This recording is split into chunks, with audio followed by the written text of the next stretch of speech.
Okay, 13th of Iyar. You mentioned this is the yortzeit of the Rebbe's brother, Ari Leib. And so as remembering passing and remembering things that have to do with the soul, let's talk about Refuah Shleimus. Anybody? Sorry, I was muted. Baruch ben Yamin ben Rachel Blima, Yehuda Skolda bas Eliza Hana, Hava Daniela bas Naomi Hana, and Shoshana bas Hana. Refuah Shleima b'Koreh Mamish. Menachem Yehuda Nisan ben Rezel Tzivya, Rina bas Rivka, Dina Koka bat Yehudit Odet, Shulamit bat Sarah. Refuah Devorah Rachel bat Miriam Chava, and Miriam Esther bat Shulamit. Shleima and Elias Neshama to our good friend Meir Eliezer ben Yaakov. Okay, Hayom Yom. Today, Malchus Shebenetzach.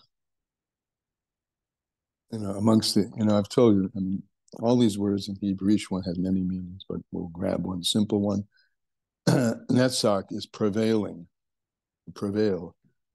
And we should today focus on prevailing with majesty, majestic, which doesn't mean haughty, it means just regal. A regal presence of prevailing in every respect in our everyday life today, and of course in the Nesach, which is also victory, the victory of the IDF and the victory of God in bringing Mashiach. So, 13th Iyar. It starts by saying it, Mincha Tachanin is said. Why would you think not? Any idea why you would think you wouldn't say Tachanin today? Because you don't say Tachanin tomorrow. Because tomorrow is Pesach Sheni. You usually never say, I read the whole thing because I was surprised.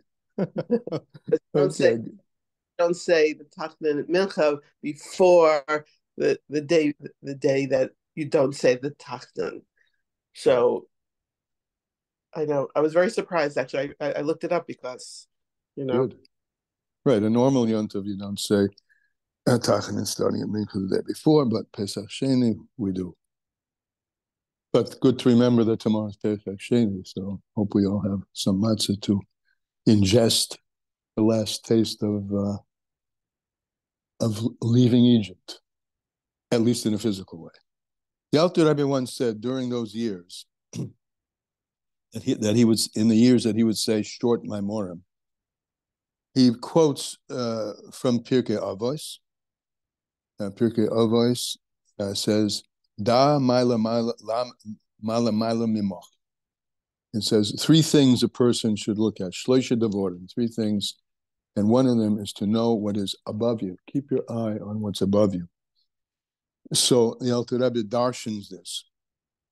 So he says that note that everything above in the supernatural spheros and partsufim, he tells us what partsufim means, emanations and configurations of godly light.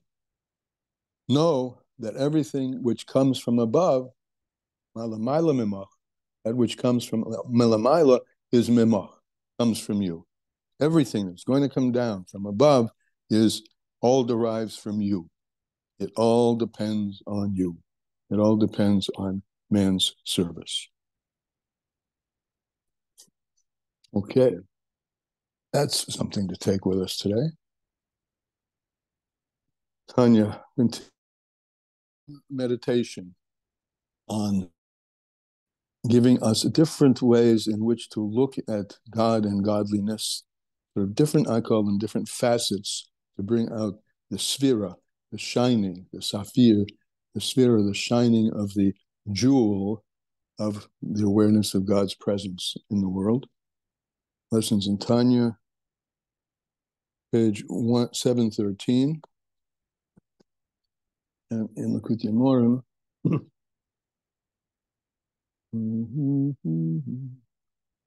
page 134 counting from the bottom, 1, 2, 3, 4, 5, 6, 7, 8, 9 lines up from the bottom. So we explained yesterday that God himself, is above place and above time, meaning above, meaning beyond any notion of place and time. And we did it with a mushal, that no matter how large a number may be, gazillions, it's still in the realm of number. And Hashem himself is out of the realm of number entirely. And od milvado, there's nothing besides him. No matter how high you can count, that's still something. And he's out of that realm.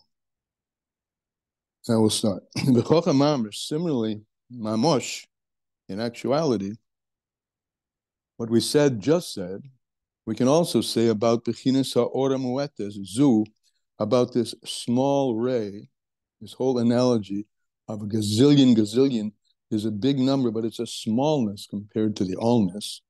So we can say about this ha'ora muetes zu, this small ray of light, which is invested in the upper and lower worlds.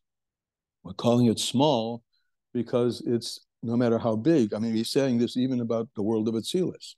It's a small light.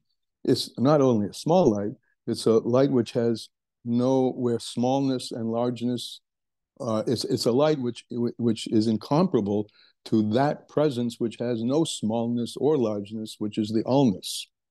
So even the great light of Atzilus is a small light. In the upper worlds, in the lower worlds, in the upper worlds, upper worlds and lower worlds, the hashpia behem lahachayosim, that light, that ray of light which Hashem shines upon the worlds or directs into the worlds to enliven them. That level of light, even the light of the highest worlds, is nothing. Lagabe erech or hagonus hanelam, in relation to the light which is called the organus, the hidden light, the light which is concealed, shehu bechinas ein sof, which is ein sof, meaning out of the realm of number entirely.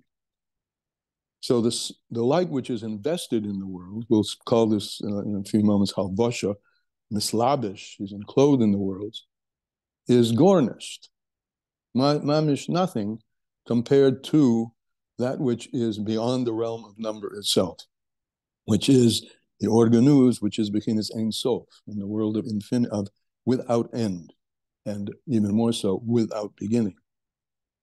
And this light, this organus, this hidden light, is essentially hidden. This is sometimes the tag that's given to Chassidus is helama atzmi.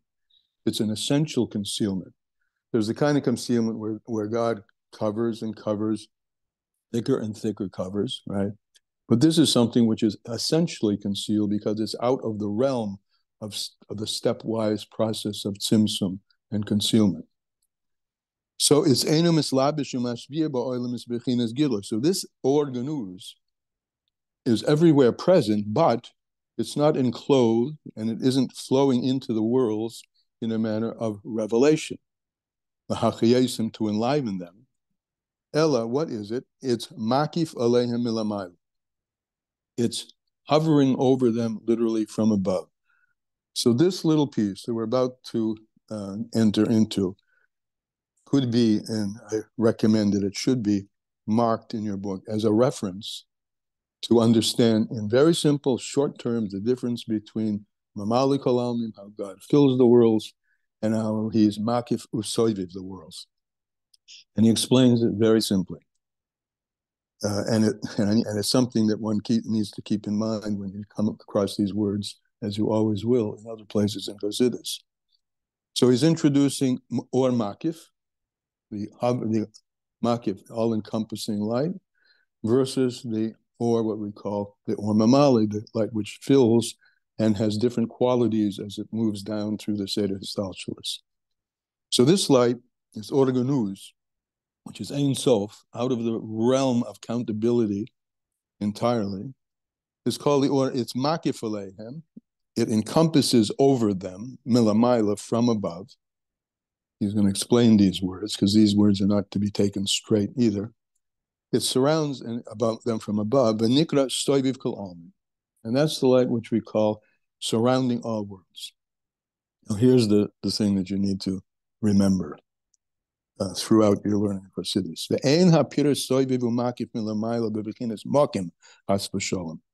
When I say that it's surrounding over them from above, the pirish, the explanation of that is not that is soyve, all around, umakif, and all encompassing from above spatially, that you might think, right? Here's an object right here where my finger is, the center of my face, and there's something surrounding me.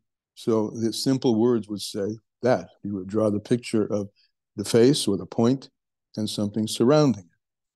He says, Ein hapir soyviv umakif milamayla v'chinas mokim. The explanation of this is not that it's surrounding and encompassing from above in a spatial manner. Because in Ruchnius, spatial connotations are not to be used. The Ruchnius is, though, for example, we have angels, right? And we say they occupy specific realms. These are not places. The realm, or what we call the place, is the particular experience of the Or Hashem, the way more or less light. More light, lower worlds, right? I mean, less light, a lower world. So we use the word lower, which in our vocabulary sounds like a place, which is below something else. But lower light, lower world is something where the Or is not so revealed.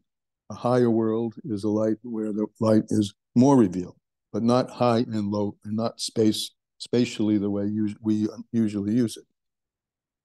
He says that the Leishaya cloud is that kind of spatial interpretation of place is not relevant in spirituality.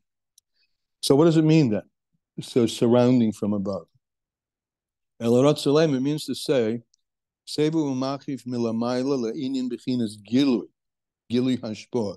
that it's encompassing from above in relation to the quality of the revelation of its flow, the flow of Or, the flow of light. And I was going to contrast this light with Mamali Kolam, because the flow of Or, of godly light, which is revealed in the worlds, nikras b'shem halvasha. We call that enclothing. When we say Hashem is melubish, he is enclothed in the worlds. Generally, we're referring to Hashem as he is mamali kol almin, how he fills all worlds, and therefore worlds have different characteristics depending on the quality of light. And the differentiation in characteristics is a function of this light, which is called Hashem halvasha. He encloses himself there. He encloses himself in worlds. Because the worlds, they enclose and they contain and they grasp this flow, shemakablim, that is flowing from Hashem to them. That's the Or of Hislabshus of Hashem. That's the language in Chassidus. Hashem is mislabish in the worlds. Whereas Masha'enkin, on the other hand, and this is all part of, by the way, this is all part of a long meditation, which we started at the beginning of the chapter. This is all Kisha'ashi Yizbainin, when a person will contemplate and meditate this, think about this. And we're going to say, so the Or, which we call Hester, the flow of godly light, which is not in a manner of revelation, which is not revealed. It's not different gradations of light at all, as there are in the Hislabshus of Hashem in the different worlds. There's no variation in the revelation. Ella is completely behester v'helam. It's completely hidden and concealed. The ein ha'olam is masigim oisa, and worlds don't grasp it as they do grasp the Or, which is in halbasha, or which fills all worlds. So that light, this light, which is light, which we said, ein ha'olam is masigim oiso, in which the worlds don't grasp it, they can't get a hold of it, even though it's there. Ein nikras misnabeshes. That's not called enclosed, elamakefes v'severes. It's called encompassing, surrounding. That's the definition of Soyviv Kalman. Hilcha, therefore, since worlds, by definition, olam, right, is a language of more and more tzimtzum, more and more limitation, more and more limitation. So worlds, so it comes out that this light which we're speaking about, the Or HaSoyviv, its flow of the Or Ein Sof is not enclosed, and revealed in them, in a manner that one can, see it or experience it.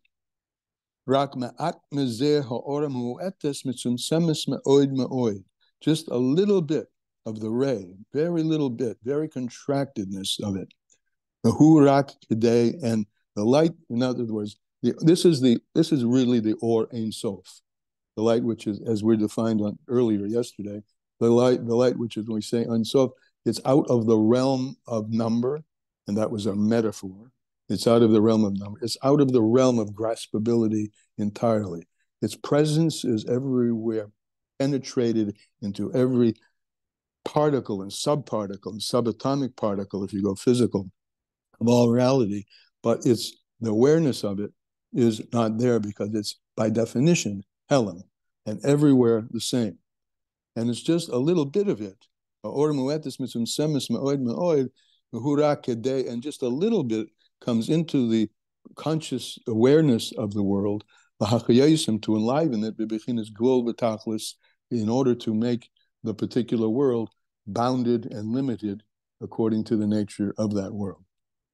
But the root light, the root of the light, or the root light, the root of the light, blitzimsum kol kach, is not so contracted. And that ikar, or the root of the light, is nikra maki for Soyviv. It's called surrounding, all-encompassing. Since, because she'ein hashposim is galim b'soichem, because its flow is not revealed within them. Because they, the worlds, are bechinas gvul v'tachlis. The worlds are, by definition, olam is a a defined space. This world versus that world. And this light, the Or HaSoyviv, knows nothing. I don't mean that in a negative way. Is not relevant at all to space and definition or place. As a result of which, it's everywhere, always, everywhere the same. So that's today's Tanya. Really a lesson in Or HaSoyviv. Okay. Questions, comments?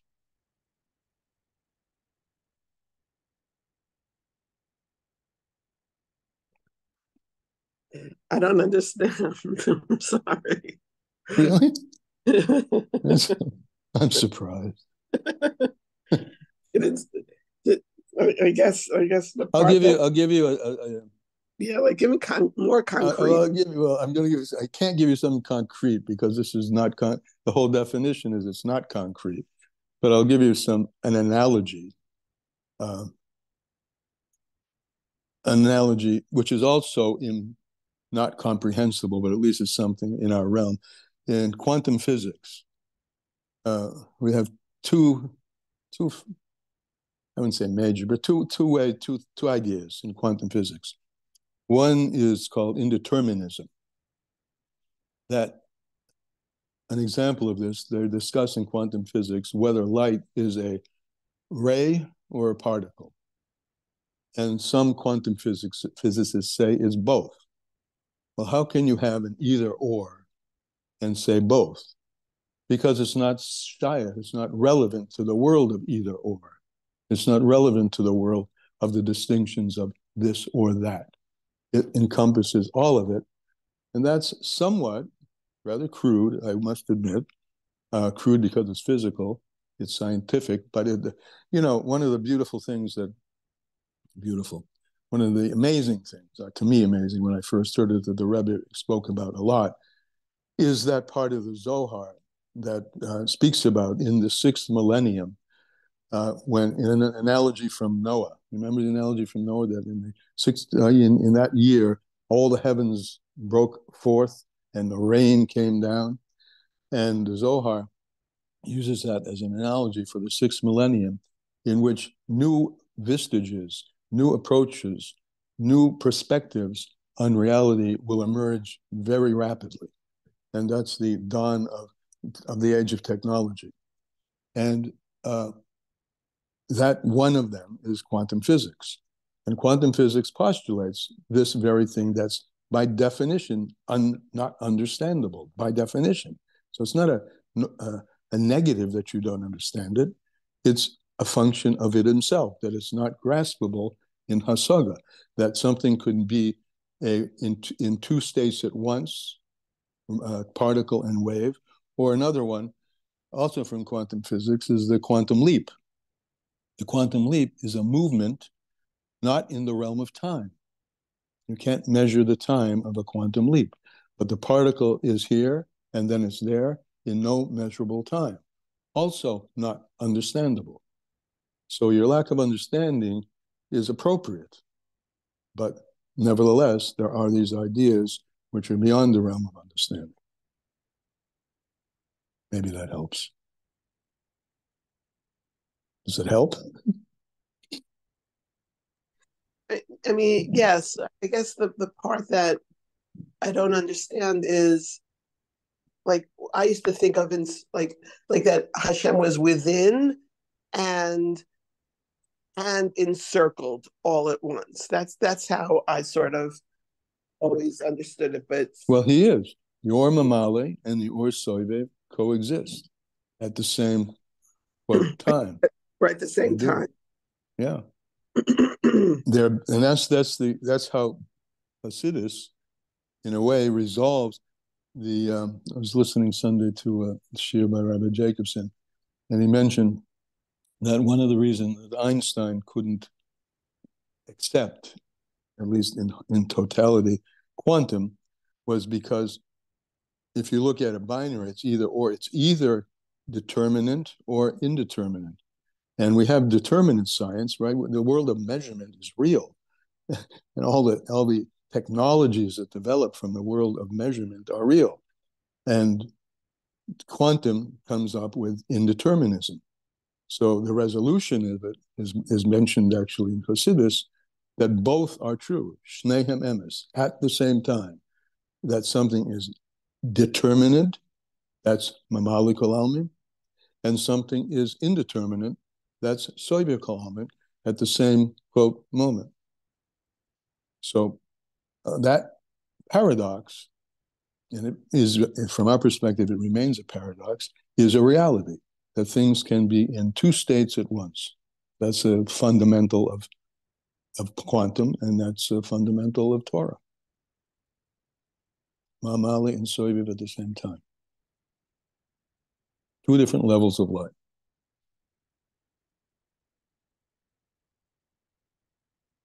Any other questions or comments here? Okay, Ubechain. Therefore, I had a little comment, tiny little notice about yesterday's Tanya, where it starts off by saying, it's talking about the tzimtzumim, and it says the word pratiyut to use as details. But pratiyut in modern Hebrew, at least, means privacy, and because pirtei would have meant details, but pratiyut is, I guess it's many details. Pirtei means many details. So it's like Hashem's tzimtzumim is kind of like a matter of his privacy, and then it goes on to say that Hashem's boundaries and. I like the word you're using, but I would say it differently. Rather than being part of, it's part of his privacy in that he hides himself, right? And it's also, if a space is private, it belongs to this one and to no one else. So that's all about mamale. It's this and it's not that. This world, not that world. This amount of light, not that amount of light. So private, I mean, I wasn't aware of what you said about Hebrew, but it certainly has a quality Yeah, that it fits so perfectly. Yeah. It fits so well with me. Yeah, it works. Anyway, that was my good comment. And now you're on the hook. No, you're not on the hook. For a bechein. I guess the bechein is always to live with Hashem, to live with the awareness that Hashem is inside of us, around us, hears us, drives the driver's seat, you know. Right. No matter where we are, no matter where you roam, you're never far from home. I keep these summer songs from camp. they keep coming back to me. I don't know why. Hashem is here. Yeah. Hashem is there. Hashem yeah, is me really too. Totally. I always. So just walk that walk that Hashem is embedded in you and everything. So everything you encounter, right? Everything you encounter is some kind of manifestation of godliness. So encounter it with godliness, with open godliness. All right. That's a rather abstract thing to say, but that's something. No, but it applies, even especially like with what happened with Iranian. I met so many people who were like trying to tell me, well, you know, the politics, someone else is going to be even worse, and they're trying to tell me like, and I'm like, could we just please thank Hashem for, like, obviously it's Hashem's hand. Here I go both sides, because I was one of the ones who brought up that it could be worse. Something could come in from the side, but at the same time, I'm joyous and thanking Hashem, because the two are not contradictory to each other. That's our whole story, right? That you can have one side. Why are we worrying before it's time to worry? Well, you don't have to worry. Let's celebrate when it's time to celebrate. You're right. Worry has no place here. Yeah. Worry has no place here. On the contrary, expectation of Geula is what absolutely, applies. Absolutely. Right. It's going to be a revolution. And I was also thinking of adding that, and I think this was the chapter before, I don't think it's this one, that with Hashem encircling and within every single particle, everywhere, we were in Gullus with him. He's there. He's in Gullus as well. Oh, yes. Right. I think it's just like another way of hitting that thought home. Yeah, it's good. Excellent. All right. See you. Thank you very much, as usual. We'll see you tomorrow. Amir Hashem. Thank you. Bye-bye.